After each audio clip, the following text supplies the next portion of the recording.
మహోన్నతుడా, పరిశుద్ధుడా, నిత్య నివాసి, వేవే దూతలతో భక్తులతో గాన ప్రతిగానము చేయబడుతున్న మా గొప్ప దేవా, నీ ఘనమైన నామం కొరకే కృతజ్ఞత చెల్లిస్తూ నిన్ను మహింపరుస్తూ ఉన్నాను దేవా. ఈ దినము యెహోవా ఈరే అనే ఛానల్ ద్వారా నీ వాక్యాన్ని వినడానికి అయాను చూపించిన నీ ప్రేమ కొరకే నిన్ను ఘనపరుస్తూ ఆరాధిస్తున్నాను. అందును బట్టి నీ కొందనాలు. భారతదేశంలో అయా ఉన్న ప్రభా నాయన, మరి యూట్యూబ్ ఛానల్లో అయా పనిచేస్తున్న ప్రతి ఒక్క రక్షణ కొరకు ప్రార్థిస్తున్నాను. భారతదేశంలో వ్యతిరేకరంగా పోస్టులు పెడుతున్న వారి కొరకు క్షణాయన వారిని రక్షణ కార్యం వారిలో జరిగించు. భారతదేశంలో దేవా ప్రేమ వ్యవహారాలు కలిగిన అనేక మంది యవనస్తుల జీవితాలు నాశనం అవుతుండగా వాటి నుంచి నీ ప్రజలని సంరక్షించు. భారతదేశంలో ఐక్యత కలిగి ప్రజలను అయా రక్షణ కార్యము జరిగి నరక ప్రాప్తి నుంచి విడిపించినట్లుగా నీ సహాయం కొరకే వారి విషయంలో నీ పాదాలకు వస్తున్నాను. న్యాయం చేయు. నీ మరణ పునరుద్ధానములో, నీ శ్రమానుభవంలో మమ్మల్ని పాలువారిగా చేయమని, నీ వాక్య వెలుగుదో మాతో మాట్లాడి నిన్ను నీవు కనపరుచుకోమని, హెచ్చించుకోమని, నిన్ను నీవు దేవా యావత్తు ప్రపంచంలో నీ సువార్త ప్రకటించబడట్లో న్యాయాధిపతిగా ఉండమని యేసు నామంలో అడిగి వేడుకుంటున్నాం తండ్రి. ఆమేన్.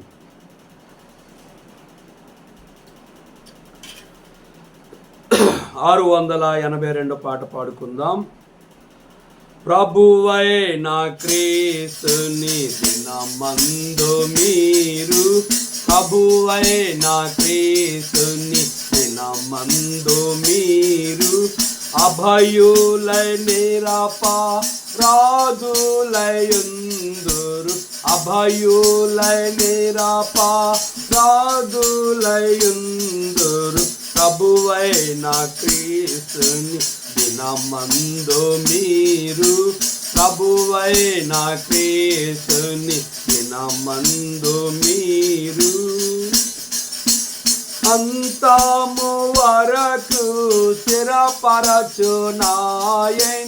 అంతము వరకు స్థిరపరచునాయన. ఎంతైనా నమ్మదగియున్నవాడు స్తుతికి పాత్రుండు, ఎంతైనా నమ్మదగియున్నవాడు స్తుతికి పాత్రుండు. ప్రభువైన క్రీస్తుని దినమందు మీరు, ప్రభువైన క్రీస్తుని దినమందు మీరు శోధనలాటే కృంగియున్నామికు, శోధనలాటే కృంగియున్నామికు. బాధలో శాంతిని ఇచ్చువాడు, ఓదార్చువాడు, బాధలో శాంతిని ఇచ్చువాడు, ఓదార్చువాడు. ప్రభువైన క్రీస్తుని దినమందు మీరు, ప్రభువైన క్రీస్తుని దినమందు మీరు గత జీవితములో తప్పిపోతీరెంతో, గత జీవితములో తప్పిపోతీరెంతో. మితిలేని దేవుని వాత్సల్యత ఎప్పుడు తప్పిపోదు, మితిలేని దేవుని వాత్సల్యత ఎప్పుడు తప్పిపోదు. ప్రభువైన క్రీస్తుని దినమందు మీరు, ప్రభువైన క్రీస్తుని దినమందు మీరు అవిధేయులై బహు దుఃఖ పెట్టితిరి, అవిధేయులై బహు దుఃఖ పెట్టితిరి. దేవుని కనికరమెంతో గొప్పది, విడచిపోనిది. దేవుని కనికరమెంతో గొప్పది, విడచిపోనిది. ప్రభువైన యేసుని దినమందు మీరు, ప్రభువైన యేసుని దినమందు మీరు, మీ జీవితములలో వాగ్దానములను, మీ జీవితములలో వాగ్దానములను సజీవమౌ విశ్వాసము పొంది చేపట్టుకొనుడి. సజీవమౌ విశ్వాసము పొంది చేపట్టుకొనుడి. ప్రభువైన యేసుని దినమందు మీరు, ప్రభువైన యేసుని దినమందు మీరు, అభయులై నిరపరాధులయందురు, అభయులై నిరపరాధులయందురు. ప్రభువైన యేసుని దినమందు మీరు, ప్రభువైన యేసుని దినమందు మీరు. దేవుని వాక్యాన్ని చదువుకుందాం. 1 కొరింథీ పత్రిక 14వ అధ్యాయమును కొన్ని మాటలు చదువుకుందాం. 1 కొరింథీ పత్రిక 14వ అధ్యాయము 2వ వచనం నుంచి చదువుకుందాం. ఎందుకనగా భాషలతో మాట్లాడువాడు మనుషులతో కాదు, దేవునితో మాట్లాడుచున్నాడు. మనుషుడు ఎవడను గ్రహింపుడు గాని వాడు పరిశుద్ధాత్మ వలన మర్మములను పలుకుచున్నాడు. క్షేమాభివృద్ధియు హెచ్చరికయు ఆదరణయు కలుగునట్లు ప్రవచించువాడు మనుషులతో మాట్లాడుచున్నాడు.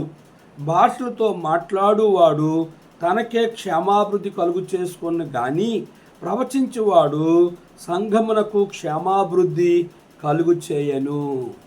ఆ శ్రేష్టాంబు గ్రంథములో చోట చూచిన ఆదరణయున్నది, సుఖ దుఃఖములో వాగ్దానమున్నది.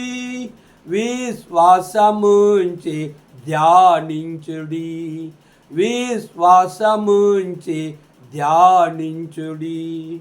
ప్రభునందు ప్రియమైన దేవుని సేవకులకు, పరిశుద్ధులకు, మా ప్రియ దేశీయులైన అన్యజనులైన మా ప్రియులెల్లరికీ ప్రభువైన యేసుక్రీస్తు నామములో మీ అందరికీ యెహోవా అనే ఛానల్ ద్వారా శుభములు లేదా వందనాలు తెలియజేస్తూ ఉన్నాను. దేవుని కృపలో మరి మా కొరకు ప్రార్థన చేస్తున్నారు, మీ కొరకు మేము ప్రార్థన చేస్తున్నామని మనవి చేస్తూ ఉన్నాము. కనుక మీకు అందరికీ చాలా వందనాలు. దేవుని వాక్యం వింటున్న వారందరికీ కూడా మరి ఇంకా మా కొరకు ప్రార్థన చేయండి. మా ఈ సంఘ మాకుంటున్న ఈ పరిచర్య కొరకు సంఘాలు ఉన్న ప్రతి పరిస్థితులను ప్రభువే సంఘమును కట్టి తన రాజ్యం కొరకే సిద్ధపరచడానికి కొరకే ప్రార్థన చేయవలసిందిగా మనం చేస్తున్నాను. 1 కొరింథీ పత్రిక 14వ అధ్యాయము మనము మొదటి వర్తమానాన్ని ఒక వచనాన్ని విన్నాం. ఇప్పుడు 2వ వచనాన్ని ధ్యానిద్దాం. ఎందుకనగా భాషలతో మాట్లాడువాడు మనుషులతో కాదు, దేవునితో మాట్లాడుచున్నాడు. మనుషుడు ఎవడనో గ్రహింపుడు గాని వాడు ఆత్మ వలన మర్మములను పలుకుచున్నాడు.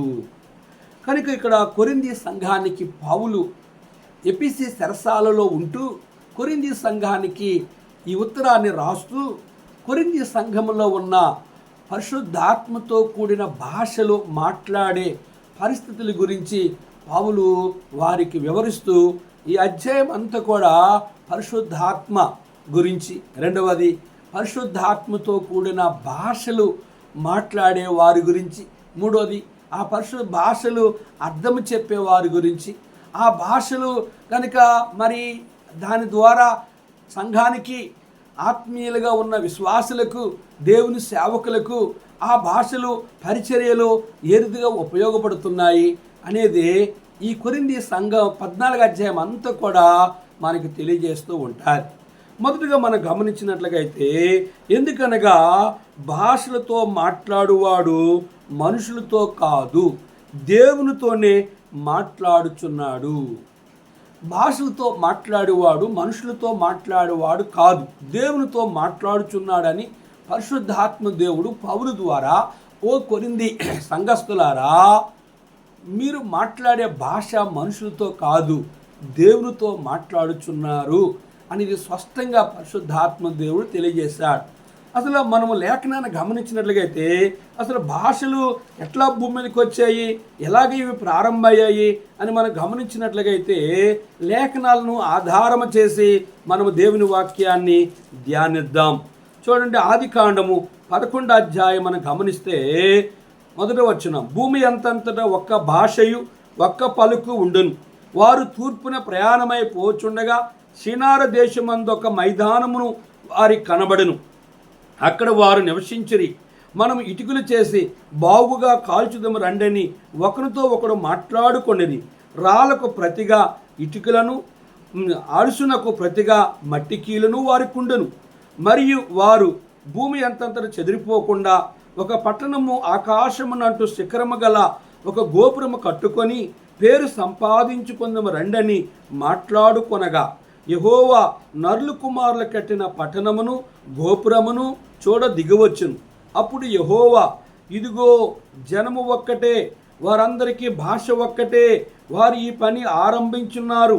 ఇక మీదట వారు చేయుదలచు ఏ పనైనను చేయకుండా వారికి ఆటంకమేమీ నుండదు. గనుక మనము దిగిపోయి వారిలో ఒకని మాట ఒకనికి తెలియకుండా అక్కడ వారి భాషను తారుమారు చేదము రండని అనుకొనెను.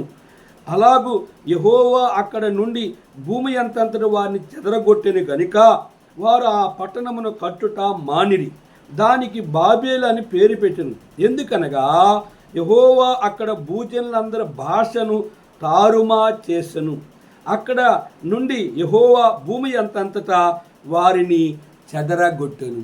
కనుక మొదట ఆదామైన మనుష్యుడి నుంచి, కనుక రెండోది షేతు ఆ వంశావళి నుంచి, మూడోది ఆ రీతిగా మరి ఇక అబ్రహాము యొక్క సంతతి వారు భూమి మీదకి ప్రారంభమై గనుక వచ్చినట్లుగా మనం చూస్తున్నాం.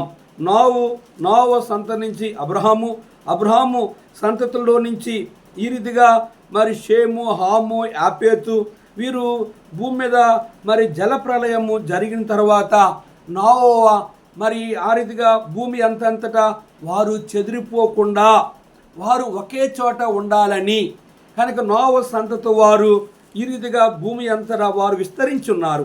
వారు విస్తరించిన వారు ఒకే చోట ఉన్నారు. వారు ఇది నోవా వంశావళి.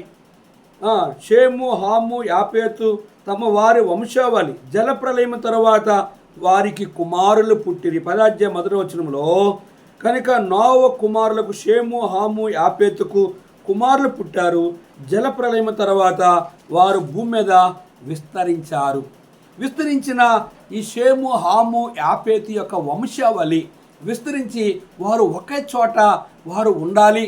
మనం ప్రపంచమంతా చెదిరిపోకుండా ఆకాశము నటిన ఓ గోపురము కట్టుదము, ఆ గోపురములో మనం ఉందము, పేరు సంపాదించుకుందము అని చెప్పి అందరూ ఒకే చోట ఉండాలని వారు ఆకాశంట గోపురము కట్టినప్పుడు దేవుడని యెహోవా మనము దిగిపోయి వారిలో ఒకని మాట ఒకని తెలియకుండా వారిని ఆ బిల్డింగ్ కూల్చివేసి వాళ్ళని ప్రపంచమంతా చెదరగొట్టి వారు ఒక చోట నివసించకుండా వారు ఒకే భాష మాట్లాడకుండా వారు పేరు సంపాదించుకోకుండా కనుక వారు ఇక మీదట మనము వారిని భూమి అంతా చెదరగొట్టకపోతే కనుక వారందరికీ ఎన్నడూ మన మాట వారు వినరని తండ్రి, కుమార, పరిశుద్ధాత్మ ముగ్గురు వచ్చి ఆ బిల్డింగ్ను కూల్చివేశారు. కనుక ఆ యొక్క ప్రజలు ప్రపంచమంతా నలువైపులు చెదిరిపోయిన ముందు వారికి వారు కొట్టుకొని తిట్టుకొని వారి నోటి నుంచి అనేకమైన భాషలు వారి నోట నుండి వచ్చాయి. ఆ భాషలే ఈరోజు వరకు ప్రపంచంలో ఉన్నాయి. ప్రపంచం ముగించినంత వరకు కూడా ఆ భాషలు ప్రపంచమంతా విస్తరించేవిగా ఉన్నట్లుగా మనం చూస్తున్నాం. కానీ ఇక్కడ మనం గమనించినట్లుగా మొదటి వచనంలో భూమి అంతటా ఒక్క భాషయు ఒక్క పలుకు వారికి ఉండును. కనుక భూమి అంతటా ఒక్క పలుకు ఒక్క భాష వారికి ఉన్నది కనుక వారు అప్పుడు 6వ వచనం, అప్పుడు యెహోవా ఇదిగో జనము ఒక్కటే, వారందరికీ భాష ఒక్కటే, వారు ఈ పని ఆరంభించున్నారు. ఇక మీదట వారు చేయదలచి ఏ పనైనా చేయకుండా వారికి ఆటంకమునుండదు. గనుక మనము దిగిపోయి వారిలో ఒకని మాట ఒకని తెలియకుండా అక్కడ వారి భాషను తారుమారు చేయదము రండని అనుకొని, అలాగూ యెహోవా అక్కడి నుండి భూమి అంతటా వారిని చెదరగొట్టెను గనుక వారు ఆ పట్టణమును కట్టుట మానిరి. దానికి బాబేల్ అని పేరు పెట్టెను, అనగా తారుమారు అని అర్థం. అక్కడ యెహోవా భూజనులందరి భాషను తారుమారు చేసును. అక్కడి నుండి యెహోవా భూమి అంతటా వారిని చెదరగొట్టెను. ప్రియ సహోదరి సహోదరుడా, నేటి దినం వరకు కూడా ప్రపంచంలో అనేక భాషలు ఉన్నట్లుగా మనకు తెలుసు. కనుక ఆ భాషలన్నీ కూడా ఎవరికి క్షేమాభివృద్ధి అంటే సంఘములో ఆ సంఘానికి క్షేమము, సంఘ విశ్వాసులకు క్షేమము, సేవకుల క్షేమము, సంఘ పరిచర్యలో పరిశుద్ధాత్మ దేవుడు ఏమి తెలియజేయుచున్నాడో అనేది ఆ రోజుల్లో కనుక పరిశుద్ధాత్మ ద్వారా వారు భాషలు మాట్లాడి ఎవరితో మాట్లాడుతున్నారంటే మనుషులతో కాదు అని, దేవునితో మాట్లాడుతున్నారని 2వ వచనం మనం చూసాం. ఎందుకనగా ఆ భాషలతో మాట్లాడువాడు మనుషులతో కాదు దేవునితో మాట్లాడుచున్నాడు. కనుక మొదటిగా వాళ్ళు దేవునితో మాట్లాడేవారుగా ఉండేవారు. అటువంటి వారు దేవునికి విరోధముగా ఒకే చోట నివసిద్దాం, మనమందరం ఆకాశం గొప్ప గోపురం కడదాం, మూడోది పేరు సంపాదించుకుందామని చెప్పి వారు దుర్బుద్ధిని తండ్రి కుమార పరిశుద్ధాత్మ దేవుడని యెహోవా ముగ్గురుగా వచ్చి దాన్ని కూల్చి బాబేల్ అంటే తారుమారు దాన్ని కూల్చివేసినప్పుడు వారు ప్రపంచమంతా చెదిరిపోయి వారికి భాషలు వారి నోటి నుంచి అనేకమైన భాషలు వారి నోటి నుండి వచ్చాయి. కనుక అటువంటి భాషలు వారి జీవితానికి ఆ రోజుల్లో కనుక క్షేమాభివృద్ధి అంటే క్షేమాభివృద్ధే. కనుక ఆ భాషలు తిరిగి మనం నూతన నిబంధనలో ఆదికాండంలో ప్రారంభమైన ఆ భాషలు ఈ దినాన్ని ప్రపంచం అంతట్లో కూడా అనేక వేల కొలది భాషలుగా ఉన్నట్లుగా మనకు తెలుసు. కనుక ఆ భాషలు ఇప్పుడు పరిశుద్ధాత్మ దేవుడు మొదటి కొరింథీ పత్రిక 14వ అధ్యాయంలో కొరింథీ సంఘములో ఉన్న పరిశుద్ధులకి, దేవుని సేవకులకు, అక్కడున్న పరిచారకులకు పౌలు అంటున్నాడు, మనుషులతో మాట్లాడే భాష దేవునితో మాట్లాడుకున్నట్లుగా అని పరిశుద్ధాత్మ దేవుడు పౌలు ద్వారా ఈ మాట తెలియజేస్తూ ఉన్నాడు. మనుషుడు ఎవడను గ్రహింపడు గాని వాడు ఆత్మ వలన మర్మములను బయలుపరుచున్నాడు. మనుషుడు ఎవడు ఆ భాషలు గ్రహింపడు కానీ, దేవునితో మాట్లాడే భాష కనుక గ్రహింపడు కానీ, మనుషుడు ఎవడును గ్రహింపడు కానీ వాడు ఆత్మ వలన మర్మములను పలుకుచున్నాడు. మర్మములు అంటే రహస్యములు. కనుక రహస్యమును బయలుపరిచేది ఎవరు అంటే పరిశుద్ధాత్మ దేవుడు. రహస్యాన్ని మరుగు చేసేది ఎవరు అంటే పరిశుద్ధాత్మ దేవుడు. కనుక చెవుల్లో చెప్పుకునేవి మిద్దె మీద ప్రకటించబడతాయని, చీకట్లో చెప్పినవి వెలుగులో ప్రకటించబడతాయని లేఖనం మనకి తెలుసు. కనుక పరిశుద్ధాత్మ దేవుడు ఇక్కడ వారు మనుషులతో మాట్లాడే ఈ భాషలు దేవునితో ఆడేవని మొదట మనం గమనిస్తున్నాం. మనం ఆదికాండం నుంచి మనం గమనించినట్లయితే దేవుడు మొదటి మనుషుడైన ఆదాముతో మాట్లాడాడు. రెండవది ఆయన చూసినట్లయితే కయీనుతో మాట్లాడాడు. ఆ రీతిగా మనం చూసినట్లయితే నోవతో మాట్లాడాడు. ఆ రీతిగా మనం చూసినట్లయితే ఆయన తరంలో ఉన్న వారిని అనేకులతో మాట్లాడాడు. కానీ ఆదికాండం 11వ అధ్యాయంకి వచ్చేసరికి దేవుడు పరిశుద్ధాత్మ దేవుడు తండ్రి కానీ కుమారుడు కానీ పరిశుద్ధాత్మ ముగ్గురు భూమి మీదకి వచ్చి ఆ బాబేల్ అంటే తారుమారు ఆ గోపురాన్ని కూల్చివేశారు కానీ ఎవరితో మాట్లాడలేదు. ఎందుకు అంటే వారు ఒకే చోట నివసిద్దామని, రెండవది వారి పేరు సంపాదించుకుందని, మూడోది ఆకాశం అంటున్నది గొప్ప గోపురం కడుదామని, మనం ప్రపంచమంతా చెదిరిపోకుండా ఇక్కడ నివాసమై మనందరం ఉందామని వారు సొంత ఆలోచనతో ఆ స్థలంలో వాళ్ళు నిలబడాలని, వారి పేరు సంపాదించుకోవాలని వారు కలిగి ఉన్నారు. అందుకే మనం యెషయా గ్రంథము 50వ అధ్యాయం మనం లేఖనము గమనించినట్లయితే దేవుని వాక్యము ఈ రీతిగా చెప్తుంది. భక్తిహీనులు ఏమని మాట్లాడుకుంటారట, దేవుని ఉద్దేశం ఏంటి చూడండి. 7వ వచనం 6వ వచనం చదువు. యెహోవా మీకు దొరుకు కాలమందు ఆయన్ని వెదుకుడి, ఆయన సమీపంలో ఉండగా ఆయన్ని వేడుకొనడి. భక్తిహీనులు తమ మార్గములు విడవలను, దుష్టులు తమ తలంపులు మానవలను. వారు యెహోవా వైపు తిరిగిన ఎడల ఆయన వారి యందు జాలిపడెను. వారు మన దేవుని వైపు తిరిగిన ఎడల ఆయన బహుగా క్షమించును. నా తలంపులు మీ తలంపుల వంటివి కావు, మీ త్రోవలు నా త్రోవల వంటివి కావు. ఇదే యెహోవా వాక్కు. ఆకాశములు భూమికి పైన ఎంత ఎత్తుగా ఉన్నవో మీ మార్గముల కంటే నా మార్గములు, మీ తలంపుల కంటే నా తలంపులు అంత ఎత్తుగా ఉన్నవి. గమనించారా? భక్తిహీనులు దేవుని వెదకరు, దేవుని దగ్గరికి వెళ్ళరు, దేవుని ఆలోచన వారు కనుగొనరు. ఇక్కడ ఆదికాండం 18 వచ్చేసరికి షేము, హాము, యాఫెతు యొక్క సంతతి వారు అనేకులుగా విస్తరించి వారు ఒకే చోట నివసిద్దామని, వారు గోపురం కడదామని, పేరు సంపాదించుకుందామని, ప్రపంచమంతా చెదిరిపోకుండా ఇక్కడే అందరం ఉందామని వారు ఆలోచనలు దేవుడు అంటాడు. మీ తలంపులు వేరే, నా తలంపులు వేరే, మీ ఆలోచన వేరే, నా ఆలోచనలు వేరే, మీ మార్గములు వేరే, నా మార్గములు వేరే. నా మార్గాలకి ఎంత అంటే భూమికి ఆకాశానికి ఎంత ఎత్తో అంత ఎత్తుగా ఆయనకి మనకి తేడా ఉంది. కానీ ఇక్కడున్న షేము, హాము, యాఫెతు సంతతిలో వారు ఎవరైనా దేవుడైన యెహోవాతో మాట్లాడారా అంటే వారు ఆడలేదు. కనుక వారి తండ్రి అయిన నోవతో దేవుడు మాట్లాడాడు. నువ్వు యథార్థవంతుడివి కనుక నీతో మాట్లాడదని చెప్పి ఒక నిబంధన చేసిన దేవుడు, ఒక వాడను తయారు చేసిన దేవుడు, ఆ వాడలోని జలప్రలయం ద్వారా ఈ యనమండుగురు మాత్రమే రక్షించిన దేవుడు. కనుక ఈ షేము, హాము, యాఫెతు యొక్క వంశావళి ఈ ప్రజలు దేవునికి విరోధంగా జీవించారు. సృష్టికర్తన దేవునికి వారు వేరుగా ఆలోచన చేశారు. సృష్టికర్తన దేవునికి వారు విరోధంగా మాట్లాడుతూ వారు ఆ రోజుల్లో కాదు, ఈ రోజులు కూడా దేవుని మందిరాలు పెద్ద గోపురాలు కట్టి, పెద్ద మందిరాలు కట్టి, మీదన పెద్ద టవర్ పెట్టి ప్రపంచంలో మా మందిరమే గొప్పది, ప్రపంచంలో నేనే టీవీ బోధకుడిని, నేనే యూట్యూబ్ బోధకుడిని, నేనే బహిరంగ సభల్లో నేనే మాట్లాడుతాను, నేనే ప్రపంచమంతా తిరుగుతూ ఉన్నానని చెప్పి ఆ రోజుల్లో కాదు, ఈరోజు కూడా చాలామంది పేరు ప్రఖ్యాతుల కొరకు ప్రాకులాడే దేవుని సేవకులు ఉన్నారు. దేవునికి విరోధముగా సేవ చేసే సేవకులు ఉన్నారు. దేవునికి విరోధంగా జీవించే క్రైస్తవులు ఉన్నారు. దేవునికి విరోధంగా ఉన్న పరిశుద్ధులు ఉన్నారు. ప్రియ సహోదరి సహోదరుడా, అందుకని అంటాడు మీ తలంపులు వేరే, నా తలంపులు వేరే. కనుక వీళ్ళు ఎవరు కూడా దేవుని తలంపులోనికి వారు వచ్చినట్లుగా లేరు.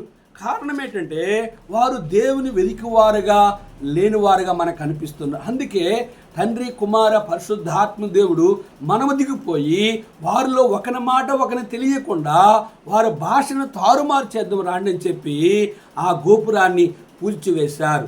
కనుక వారు భూమి అంతా చెదిరిపోయి వారు భాషలు వారి నోటి నుంచి అనేకమైన భాషలు వెలువడినట్లుగా మనం గమనిస్తున్నాం. ప్రియ సహోదరి, ఈ రోజుల్లో ఉన్న మనకు తెలిసిన కొన్ని భాషలు ఇంగ్లీష్, హిందీ, తమిళము, మలయాళము అనేకమైన భాషలు ప్రపంచంలో ఉన్నాయి. దాని భక్సింగ్ గారు హిందీలో వాక్యం చెప్తే ఒక ఆయన ఇంగ్లీష్లో చెప్పేవాడు, ఇంకొక ఆయన తెలుగులో చెప్పేవారు. కనుక ఆ భాషల యొక్క అర్థం ఏంటంటే అక్కడున్న హిందీలో ఉన్నవారు హిందీలో వింటారు, ఇంగ్లీష్లో తెలిసిన వాళ్ళు ఇంగ్లీష్లో వింటారు, తెలుగు వచ్చిన వారు హిందీ రానివారు, తెలుగు రానివారు. కనుక వారు ఆ యొక్క తెలుగు రాని వారు కూడా తెలుగులో కూడా వాళ్ళకి వాక్యం చెప్పినప్పుడు అక్కడున్న 3 భాషలు కలిగిన ప్రజలు ఆ యొక్క భాషల్లో దేవుని వాక్యాన్ని అర్థం చేసుకున్నట్లుగా మనం గమనిస్తున్నాం. కానీ 1 కొరింథీ పత్రిక 11వ అధ్యాయం మనం గమనించినట్లయితే భాషలతో మాట్లాడువాడు దేవునితో మాట్లాడుచున్నాడు, మనుషుడు ఎవడను గ్రహింపుడు కానీ వాడు ఆత్మ వలన మర్మములను బయలుపరుచుచున్నాడు, ఆత్మ వలన మర్మములను పలుకుచున్నాడు. పరిశుద్ధాత్మ దేవుడే మర్మములను, రహస్యములను తెలియచేసేవారు. జరగబోయే వాటిని బయలుపరిచేది ఎవరంటే భూమి మీద మరి గంట పోతే ఏం జరుగుతుందో ప్రపంచంలో ఎవరికీ తెలియదు, కానీ సృష్టికర్త అయిన దేవుని తెలుసు. కానీ షేము, హాము, యాఫెతు ఉన్న ఆ ప్రజలు, వారి సంతతిలో నుంచి వచ్చిన వారు, నోవహు సంతతి వచ్చిన వారు ఎవరు కూడా దేవునికి భయపడినట్టు కానీ, దేవునికి ప్రార్థించినట్లు కానీ, దేవుని ఈ బిల్డింగ్ కట్టాలా లేదా, మేమందరం ఒక చోట ఉండాలా లేదా, ప్రభువా మేము ఈ రీతిగా మరి పేరు సంపాదన ఆలోచన కలిగి ఉంటున్నాం, నీ ఉద్దేశము, నీ చిత్తము, నీ సంకల్పము మా ఎడల ఏమిటి తెలియచేయని చెప్పి ఏ ఒక్కరు కూడా దేవుని మీద ఆధారపడలేని వారు ఉన్నారు. నేటి దినాన్ని అనేక మంది సేవకులు, అనేక మంది విశ్వాసులు, అనేక మంది క్రైస్తవులు వారికి ఉన్న డబ్బును బట్టి, వారికి ఉన్న కులాన్ని బట్టి, వారికి ఉన్న అధికారాన్ని బట్టి, వారికి ఉన్న ఉద్యోగాన్ని బట్టి, వారికి ఉన్న భూమిని బట్టి, వారికి ఉన్న వెనుక కుల బలగాన్ని బట్టి కనుక వారికి వారే పేరు సంపాదించుకోవాలని, వారికి వారే డబ్బు సంపాదించుకోవాలని, వారికి వారే సంఘములో పెద్దరకం కొరకు ప్రాకులాడేవారుగా ఆ సంఘములో చాలామంది కనుక వారి ఇష్టారాజ్యముగా జీవించి దేవునికి భయపడక, సంఘ క్రమానికి భయపడక, సేవకునికి భయపడక, దేవుని వాక్యానికి భయపడక, దేవునికి ప్రార్థన చేయలేని భక్తిహీనులుగా చాలామంది దేవుని ఉద్దేశాన్ని ఎరగని వారుగా మనకు కనిపిస్తున్నారు. అందుకే దేవుడే భూమి మీదకి వచ్చి యెహోవా తండ్రి, కుమార, పరిశుద్ధాత్మ ముగ్గురు వచ్చి వారు ఎన్నడూ ఇక్కడ ఉండకుండా వారిని చెదరగొడదామని చెప్పి వారిని చెదరగొట్టాడు. కనుక ప్రియ సహోదరి సహోదరుడా, కనుక నీ తలంపులు వేరే, ఆయన తలంపులు వేరే, నీ మార్గములు వేరే, ఆయన మార్గములు వేరే. మనము సామెతల గ్రంథము 3వ అధ్యాయంలో దేవుని వాక్యాన్ని మనం గమనించినట్లయితే దేవుని వాక్యము ఎంత స్పష్టంగా ఇక్కడ తెలియజేస్తుంది మనం గమనిద్దాం. చూడండి, సామెతల గ్రంథము 3వ అధ్యాయంలో ఇక్కడ గమనించినట్లయితే చక్కని మాట మనం చదువుదాం. 4వ వచనం. అప్పుడు దేవుని దృష్టి యందును మానవుల దృష్టి యందును నువ్వు దయనొంది మంచివాడు అనిపించుకొందువు. ఎప్పుడు అని మనం గమనిస్తే మొదటి వచనం చదివి మీకు అర్థం. నా కుమారుడా, నా ఉపదేశం మరువకుము, నా ఆజ్ఞను హృదయపూర్వం గైకొనము, అవి దీర్ఘాయువును సుఖజీవంతో గడుచు సంవత్సరములను శాంతిని కలుగు చేయను. దయను సత్యమును ఎన్నడూ విడిచిపోనేకము, వాటిని కంఠభూషణంగా ధరించుకొనము, నీ హృదయమైన పలక మీద వాటిని వ్రాసుకొనము. అప్పుడు దేవుని దృష్టి యందును మానవ దృష్టి యందును నువ్వు దయనొంది నీవు దయనొంది మంచివాడు అనిపించుకొందువు. నీ స్వబుద్ధిని ఆధారము చేసుకొనక నీ పూర్ణ హృదయముతోను యెహోవా యందు నమ్మికించుము. నీ ప్రవర్తన అంతటి యందు ఆయన అధికారమును ఒప్పుకొనుము. అప్పుడు ఆయన నీ త్రావులను సరళము చేయను. నేను జ్ఞానాన్ని నువ్వు అనుకొనవద్దు. యెహోవా యందు భయభక్తులు కలిగి చెడుతను విడిచిపెట్టము. అప్పుడు నీ దేహమునకు ఆరోగ్యము, నీ ఎముకలు సత్తువు కలుగును. నీ రాబడి అంతట్లో ప్రథమ ఫలమును, నీ ఆస్తిలో భాగం ఇచ్చి యెహోవాను ఘనపరచము. అప్పుడు నీ కొట్లో ధాన్యము సమృద్ధిగా ఉండును. నీ గానుగులో నుండి క్రొత్త ద్రాక్షరసము పైకి పొరిలి పారెను. నా కుమారుడా, యెహోవా శిక్షను తునీకరింపవద్దు, ఆయన గద్దింపునకు విసుకవద్దు. తండ్రి తనకిష్టుడైన కుమారుని గద్దించు రీతిగా యెహోవా తాను ప్రేమించు వారిని గద్దించును. జ్ఞానము సంపాదించువాడు ధన్యుడు, వివేకము కలిగిన నరుడు ధన్యుడు. వెండి సంపాదించుట కంటే జ్ఞానము సంపాదించుట మేలు, అపరంజన సంపాదించుట కంటే జ్ఞాన లాభము నొందుట మేలు. కనుక ఒక వ్యక్తి దేవుని దగ్గరికి వచ్చి ఆయన ఉపదేశాన్ని విని, ఆయన ఆజ్ఞలు గైకొని ఆయన చిత్తాన్ని నెరవేర్స్తే దీర్ఘాయువు ఇస్తాడు, సుఖ సంవత్సరంలో గడుచు సంవత్సరం ఇస్తాడు, శాంతినిస్తాడు, ధైర్యనిస్తాడు. దేవుని వాక్యము హృదయంలో, నోట్లో దేవుని వాక్యాన్ని అనుసరించి, దేవుని వాక్యం నీ హృదయంలో ఉండి నీ నోటితో వాటిని అనుసరించినప్పుడు నువ్వు దేవుని దృష్టి యందును మానవ దృష్టి దైనంది మంచివాడు అనిపించుకుంటావు. కానీ నేను జ్ఞానని, నేనే తెలివైన తెడ్డనని, నా ఇష్టమైన నెరవేర్చుతానని, నా డబ్బు ఉంది, నేను పెద్ద కులస్తుడిని, నేను సంఘంలో పెద్ద బోధకుడిని, నేను సంఘంలో పెద్దని, నేను ఏదైనా చేయగలుగుతానని నీ అజ్ఞానము చేత నువ్వు సంఘాన్ని పాడు చేసిన, సేవను పాడు చేసిన, సేవకుని విరోధంగా ఉన్న, సంఘ క్రమానికి విరోధంగా ఉన్న కనుక భక్తిహీనుడు అవుతావు. ఈ భక్తిహీనుడు విషయంలో దేవుడు ఏమంటున్నాడు, నీ స్వబుద్ధిని నీవు ఆధారము చేసుకొనక కనుక నీ పూర్వముతో యెహోవా యందు నమ్మికించు, నీ ప్రవర్తన అంతటి యందు ఆయన అధికారమును లోబడు. షేము, హాము, యాపేతు యొక్క సంతతి వారు సృష్టికర్తన దేవుని మీద ఆధారపడలేని కారణం చేత దేవుడు వారిని ఒక్క చోట ఉండనివ్వకుండా చేశాడు. దేవుడు యెహోవా దేవుడు వారిని భాషను తారుమారు చేశాడు. కనుక వారు పేరుడు సంపాదించుకోకుండా చేశాడు. ప్రియ సహోదరి సహోదరుడా, ప్రియ విశ్వాసులారా, ప్రియ దేవుని సేవకులారా, మన జీవితంలో మనము కూడా సృష్టికర్తన దేవునికి విరోధముగా ఉన్నట్టు ఈ సేవ చేసిన, సువార్త చేసిన, బహిరంగ సభల్లో మాట్లాడిన, పెద్ద పెద్ద గోపురాలు కలిగిన ఆ మందిరాలు కట్టిన పేరు కొరకు ప్రాకులాడకూడదు. అందుకే అపోస్తలుడైన పౌలు గలతీ పత్రికలో మనం చూసినట్లయితే మనుషుల్ని పొగిడితే ఇక్కడ చూసినట్లుగా పౌలు అంటే మనుషులు నేను ఘనతను కోరలేదు అని అంటాడు. చూడండి, గలతీ పత్రిక మీకు చాలాసార్లు చెప్తూ వచ్చాను.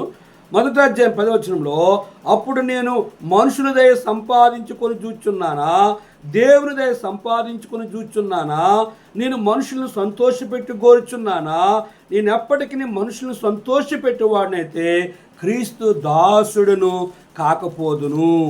మనము దేవుని సేవకులుగా ఉండాలంటే మనుషుల దయ, మనుషుల పొగడతూ, మనుషుల మెప్పును, మనుషుల ఘనతను మనము ఎప్పుడు పొందగలిగే వారంగా మనము ఉండకూడదు. కనుక దేవుని వాక్యం తెస్సలోని పత్రికలో 1వ తెస్సలోని పత్రిక 2వ అధ్యాయంలో మనం గమనించినట్లయితే ఇక్కడ కూడా దేవుని మాటను చక్కగా విషయాన్ని తెలియజేస్తూ ఉంటాను. చూడండి, ఇక్కడ వాక్యంను స్పష్టముగా తెలియజేస్తుంది. 4వ వచనం, సువార్తను మాకు అప్పగించుటకు యోగ్యులమని దేవుని వలన ఎంచబడిన వారమై మనుషులను సంతోషపెట్టే వారము కాక మన హృదయములను పరీక్షించు దేవుణ్ణే సంతోషపెట్టే వారమై బోధించుచున్నాం. మీరు ఎరిగినట్టే మేము ఇచ్చకపు మాటల వలనైనను ధనాపేక్షని కప్పిపెట్టి వేషమునైనను ఎన్నడూ వినియోగించలేదు. ఇందుకు దేవుడే సాక్షి. మరియు మేము క్రీస్తు యొక్క అపోస్తులమై ఉన్నందున అధికారము చేటకు సమర్థులమై ఉన్నను మీ వలనే కానీ ఇతర వలనే కానీ మనుషుని వలన కలుగు ఘనతను మేము కోరలేదు. అయితే స్తన్యమిచ్చు తల్లి తన సొంత బిడ్డను గారవించినట్లుగా మేము ఈ మధ్య సాధులమై ఉంటిమి. మీరు మాకు బహుప్రియులై ఉంటిరి గనుక మీ యందు విశేష అపేక్ష గలవారమై దేవుని సువార్తను మాత్రమే గాక మా ప్రాణములు కూడా మీకిచ్చుటకు సిద్ధపడి ఉంటిమి. అవును సహోదరులారా, మా ప్రయాసమును కష్టమును మీ జ్ఞాపమున్నది కదా. మీలో ఎవరికైనా భారముగా ఉండకూడదని రాత్రింబగలు కష్టము చేసి జీవనము చేయొచ్చు మీకు దేవుని సువార్తను ప్రకటించితిమి. మేము విశ్వాసులైన మీ ఎదుట ఎంత భక్తిగాను నీతిగాను ఆనందముగాను ప్రవర్తించుదామో దానికి మీరే సాక్షులు. దేవుడు సాక్షి. తన రాజ్యమునకు మహిమనకు మిమ్మల్ని పిలిచున్న దేవునికి తగినట్లుగా మీరు నడుచుకున్నవాలని మేము మీలో ప్రతి వారిని హెచ్చరించచ్చు, ధైర్యపరచు, సాక్ష్యమిచ్చు. తండ్రి తన బిడ్డల ఎడల నడుచుకునే రీతిగా మీలో ప్రతి వాని ఎడల మేము నడుచుకుంటామని మీకే తెలియను. దాన్ని గమనించారా ప్రియ దేవుని సేవకులారా? మనము ఎవరిని సంతోషపెట్టాలంటే కనుక మనము దేవుణ్ణే మనుషులను సంతోషపెట్టి వారము కాక మన హృదయములను పరీక్షించి దేవుణ్ణి సంతోషపెట్టి వారమై బోధించాలి.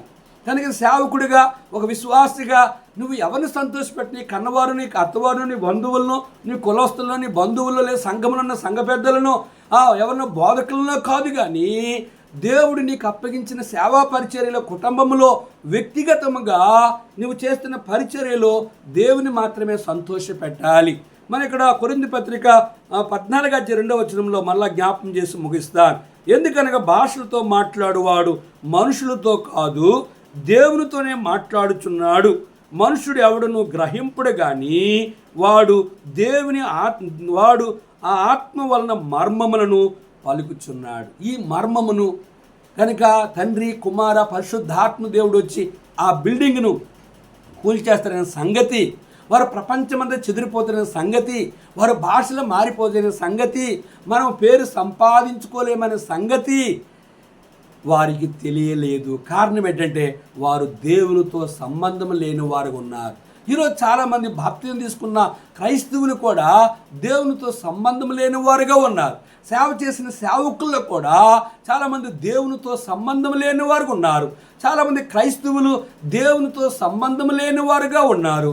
తల్లికి బిడ్డకి పేగు ద్వారా సంబంధం కడుపులో ఉన్నప్పుడు ఆ రీతిగా దేవునితో నీకు సంబంధం లేకపోతే ముగిస్తాను. కనుక మనము సమూయేలు గ్రంథంలో చూసినట్లయితే అక్కడే సమూయేలు ఉన్నాడు, అక్కడే ఏలి ఉన్నాడు.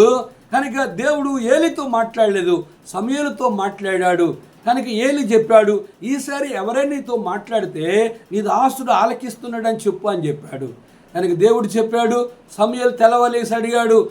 ఏలి అడిగాడు, రాత్రి దేవుడు నీతో ఏం అప్పుడు చెప్పాడు, దేవుడు నీతో ఏం మాట్లాడు చెప్పంటే అప్పుడు సమూయేలు చెప్పాడు, దేవుడు ఇశ్రాయేలు చెవులు గింగిరమన్నట్లుగా నేను కార్యం చేయబోతున్నాను, ఇశ్రాయేలీయులని నాశనం చేయబోతున్నానని దేవుడు చెప్పాడంటే సెలవిచ్చేవాడు యెహోవా అని చెప్పాడు. ప్రియా సహోదరి సహోదరుడా, ఏలితో మాట్లాడిన దేవుడు బాలుడైన సమూయేలుతో మాట్లాడాడు. ఎప్పుడంటే నువ్వు ఆయన చిత్తాన్ని కనుగోవాలి, ఆయన మీద ఆధారపడాలి, ఆయన భాషలో అర్థం చెప్పే గ్రాహింపు ఆ రహస్యాన్ని బయలుపరిచేవారు ఎవరు అంటే సృష్టికర్తైన దేవుడు.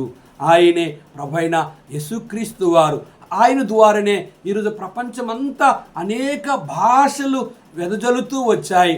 ప్రతి భాష కూడా అర్థం ఉంది.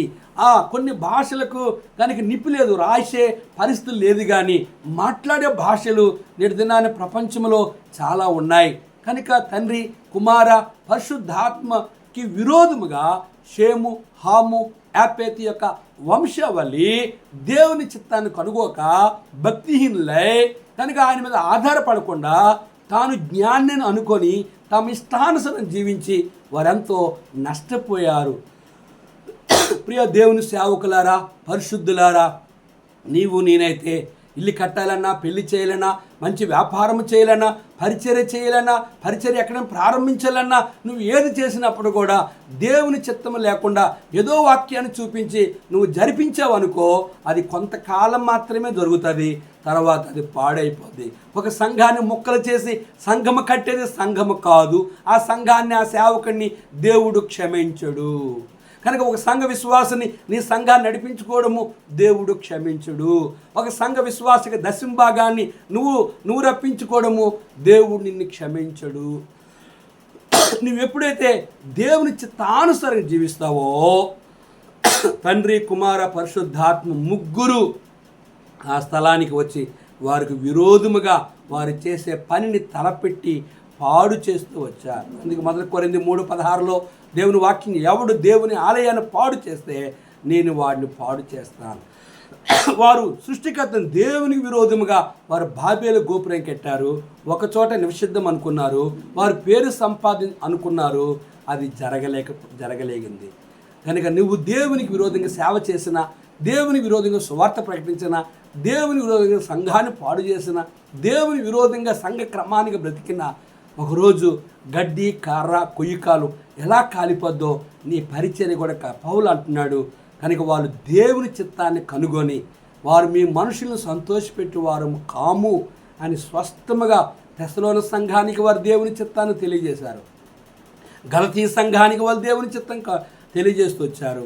కీర్తన గ్రంథము 3వ అధ్యాయంలో మనం చూస్తాం, నీ హృదయం అనే పలక మీద వాటిని ఉంచుకునేలా కనుక నువ్వు నీ మొదట రాజ్యమును నీతిని వెతికిన ఎడలా అప్పుడు అవన్నీ ఆయన అనుకరిస్తాడు. ఆ రీతిగా పరిశుద్ధాత్మ దేవుడు నీకు నాకు తన చిత్తములో మనం బ్రతకాలని, నరకము తప్పించుకోవాలని, పరలోక రాజ్యాన్ని సిద్ధపడాలనేది ఆయన ప్రేమ. ఆయన ప్రేమకు లోబడతావా?